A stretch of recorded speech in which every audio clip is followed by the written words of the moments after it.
او موږ له پکار دي چې هر وخت کې عاجزي وکړو. ما محترم ګوره موږ ډیر عاجز یو، موږ ډیر کمزوري یو، او چې څومره د عاجزي الله ته ډیره وه، الله وایي دومره به زما په نسبت باندې ستا مرتبه اوچتېږي. ورنه ته تاریخ وګوره، په مخ ته ځمکه باندې په تاریخ انساني کې په مخ ته ځمکه د ټولو نه زیاته عاجزي آقا انعامدار محمد عربي محمد رسول الله صلی الله علیه وسلم کړې وه. چې کله په معراج په شپه باندې د الله دیدار له وخته، زما رب چې کله ورسره هم کلامي شروع کړه، ورته ووایي پیغمبره یو عاشق چې بل عاشق لذي په مقابله کې په تحفه کې څه وړي، وایه تا ماله څه راوړي دي، تا ماله څه راوړي دي.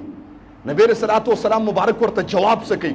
الان کې جواب ته توجه شه زما محترمو، د جواب ته توجه شه. وم دا جواب د کومې خولې مبارکې نه اوځي، دا په کومې زبان نبوت باندې اوځي چې هغه داسې زبان نه دی، هغه داسې ذات نه دی، هغه امام الانبیاء والا تاج چې چاته په سر دی هغه محمد عربي دی. د تمام دنیا د نبوت تاج چې چاته په سر دی هغه محمد عربي محمد رسول الله ته په سر دی. نبی علیہ السلام ته طائف کې نقصان ورسېده، زما رب ډایرکټ طائف ولا غرقولی شو، راغی د محمد عربي د محمد رسول الله نه تپوس وکړو.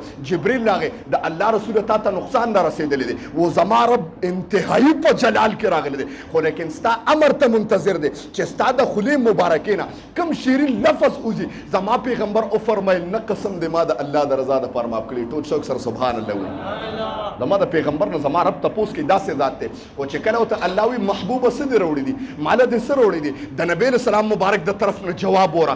آقا انعامدار محمد عربي د دوانو جهانو سردار وته په عاجزۍ کې وایي الله التحیات لله والصلوات والطیبات. گویا خلاصې زه په خپلو الفاظو کې چې الله ما محمد عربي محمد رسول الله چې د عبدالله یتیم زوی ما تا قرآن کې تذکره کړې ده، گویا چې ته ما یتیم پیدا کړی دی، الله ما ډېره عاجزه زندگی تیره کړې ده. خلاصې زه داسې یم الله ما محمد عربي تعالی په مقابله کې او په تحفه کې عاجزي راوړې ده چې زه ډېر عاجزه یم. الله زه ډېر عاجز یم، ما بل دغه نشته.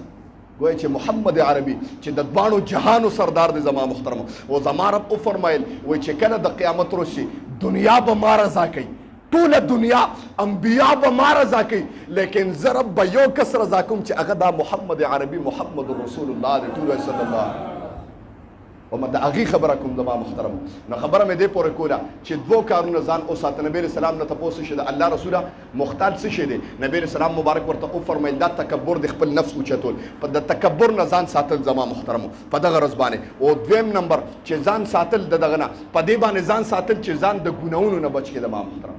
حتی الامکان په دغه ورځ باندې د ګناهونو نه ځان بچ کړي او په ګناه باندې اصرار نه کړي.